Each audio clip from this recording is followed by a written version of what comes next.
आदाब, नमस्कार। The red mic में आपका स्वागत है।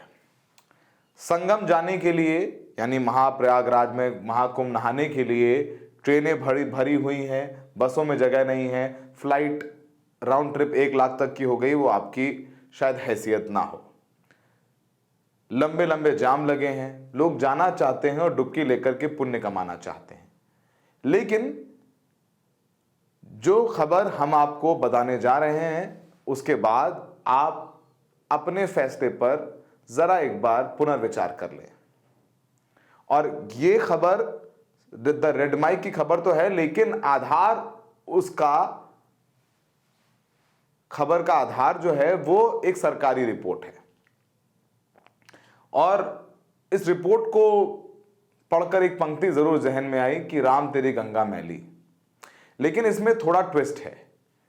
यूपी तेरी गंगा यमुना दोनों मैली, ऐसा हम नहीं कह रहे हैं, ऐसा कहना है सेंट्रल पोल्यूशन कंट्रोल बोर्ड यानी सीपीसीबी का। यह सीपीसीबी सरकारी संस्था है, जैसा कि बोर्ड के नाम से जाहिर हो रहा है। यह बोर्ड प्रदूषण को नियंत्रित करने के लिए बनाया गया है। यह बोर्ड सरकार को सलाह देता है कि प्रदूषण को कैसे कंट्रोल किया जा सकता है।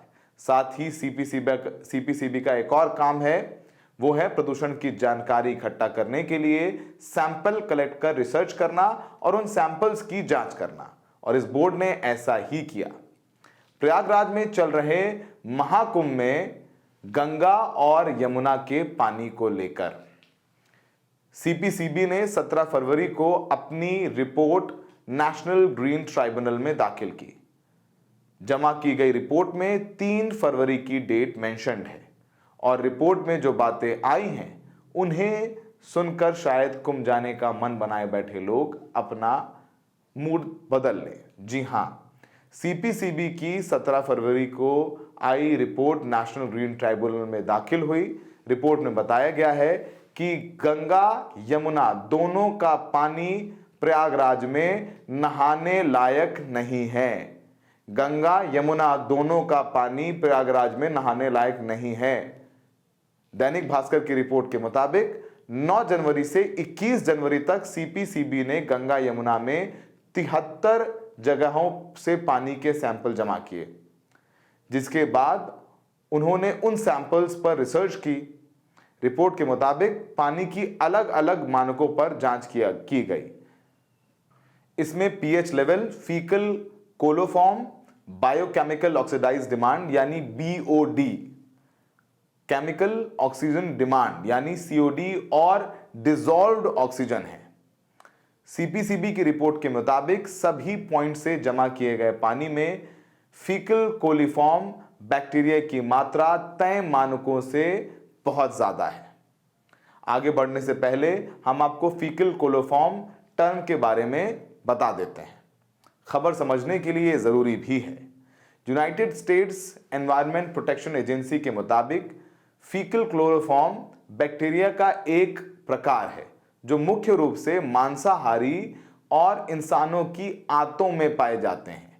ये बैक्टीरिया पानी में प्रदूषण का संकेतक होते हैं और ये दर्शाते हैं कि पानी में इंसानों या जानवरों के मल का मिश्रण हो सकता है।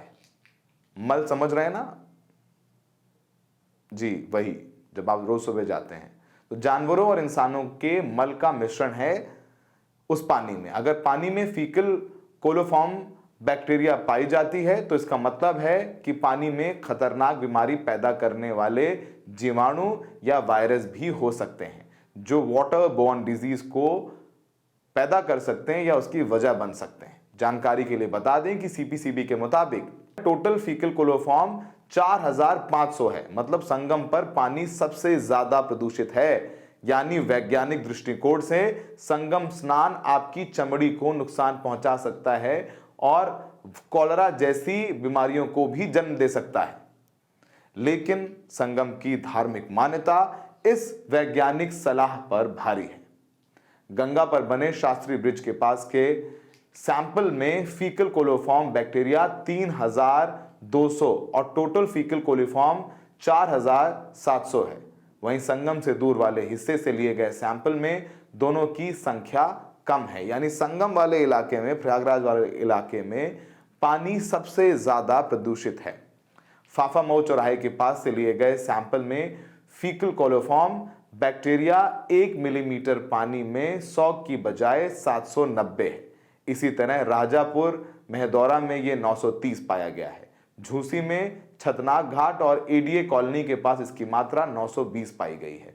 सोचिए, यहां इतनी कम है, लेकिन जैसे ही संगम के पास पहुंचते हैं ये 2500 के ऊपर पहुंच जाती है। सीपीसीबी के तय किए गए मानकों के मुताबिक यह सी कैटेगरी में आता है। ऐसे में पानी को बिना प्यूरिफाई किए और डिसइंफेक्ट किए नहाने में इस्तेमाल नहीं कर सकते हैं। दैनिक भास्कर ने अपनी रिपोर्ट में बनारस हिंदू विश्वविद्यालय में गंगा नदी पर रिसर्च करने वाले प्रोफेसर बीडी त्रिपाठी का वर्जन भी छापा है। इस पर प्रोफेसर बीडी त्रिपाठी बताते हैं कि जिस पानी में मानक से ज्यादा फीकल क्लोरोफॉर्म है, बैक्टीरिया है, वह किसी इस्तेमाल के लायक नहीं रहेगा। ये पानी अगर शरीर में गया तो बीमारियां पैदा करेगा। अगर ऐसे पानी से नहाया जाता है या इसे पिया जाता है तो ये त्वचा रोग को भी जन्म दे सकता है या इसकी वजह बन सकता है। लेकिन ऐसा सिर्फ इस साल नहीं हो रहा, साल 2019 के कुंभ में भी यही हालात थे। बिजनेस स्टैंडर्ड की रिपोर्ट के मुताबिक एनजीटी की बेंच ने सीपीसीबी की रिपोर्ट को रिव्यू किया था। इस बेंच की अध्यक्षता कर रहे जस्टिस प्रकाश श्रीवास्तव, साथ ही बेंच जुडिशियल मेंबर के तौर पर थे जस्टिस सुधीर अग्रवाल और एक्सपर्ट सदस्य के तौर पर थे सेंथिल वेल। ये बेंच नदियों में छोड़े जाने वाले गंदे पानी या सीवर के पानी के लिए रोकथाम के प्रयासों की निगरानी करता रहा है। ऐसा करने का उद्देश्य था कि पानी की क्वालिटी अच्छी रहे, नहाने लायक बनी रहे। रिपोर्ट के मुताबिक बेंच ने पाया कि उत्तर प्रदेश प्रदूषण नियंत्रण बोर्ड पहले दिए गए निर्देशों को ही पूरा नहीं कर पाया है।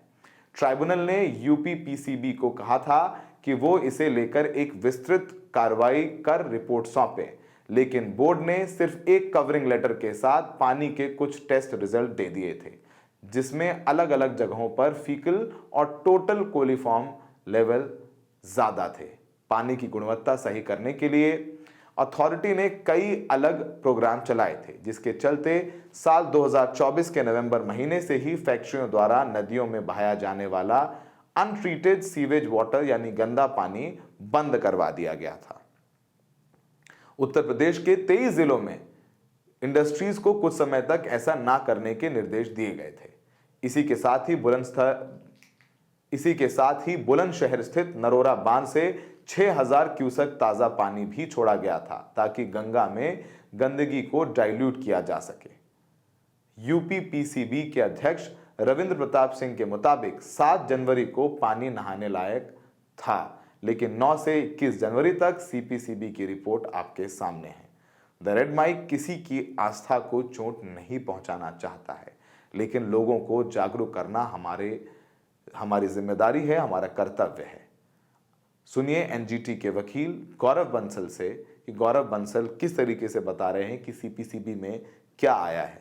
और आप लोग जरूर कुंभ जाना चाहते हैं, आस्था की बात है, हम हाथ जोड़कर निवेदन करते हैं कि आप जरूर जाएं नहाने के लिए, लेकिन ट्रैफिक को देख लें, आपके जाने से किसी को असुविधा ना हो, क्योंकि आप अगर वहां भीड़ बढ़ाते हैं, भीड़ का हिस्सा बनते हैं, आपके लिए भी असुविधा है, दूसरों के लिए भी आप असुविधा पैदा कर रहे हैं।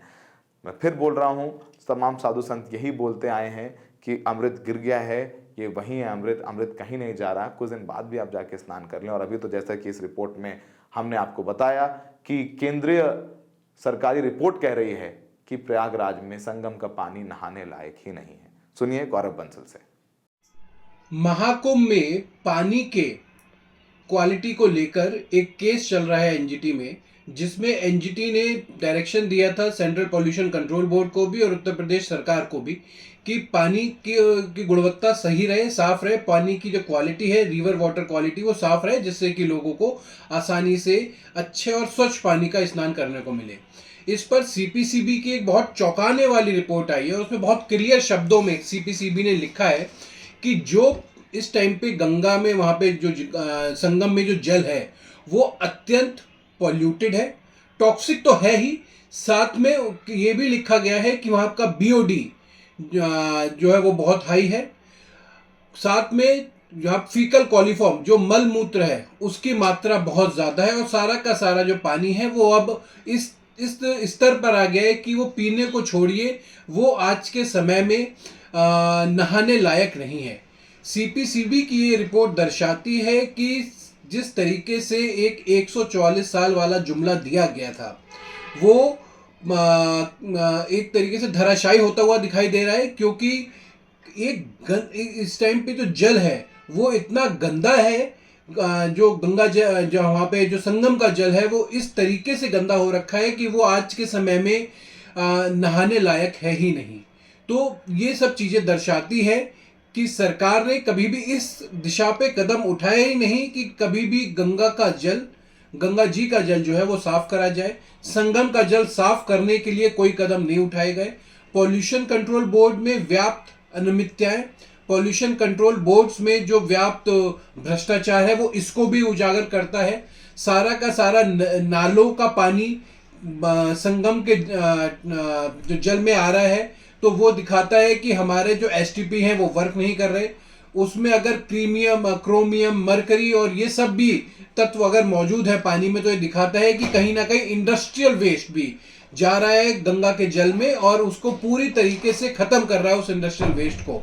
तो इन सब चीज़ों को देखते हुए सीपीसीबी की रिपोर्ट वाकई में एक ना ही सिर्फ चौंकाने वाली है, बल्कि हमें ये भी सुनिश्चित करना पड़ेगा कि जो धर्म के नाम पे राजनीति है, धर्म के नाम पे राजनीति के साथ साथ साइंस बेस्ड काम भी हो, तो शायद जो लोग हैं वो स्वच्छ पानी का, स्वच्छ जल का आचमन कर पाएंगे आने वाले सालों में, और स्वच्छ जल में, वो गंगा जल में वो नहा पाएंगे।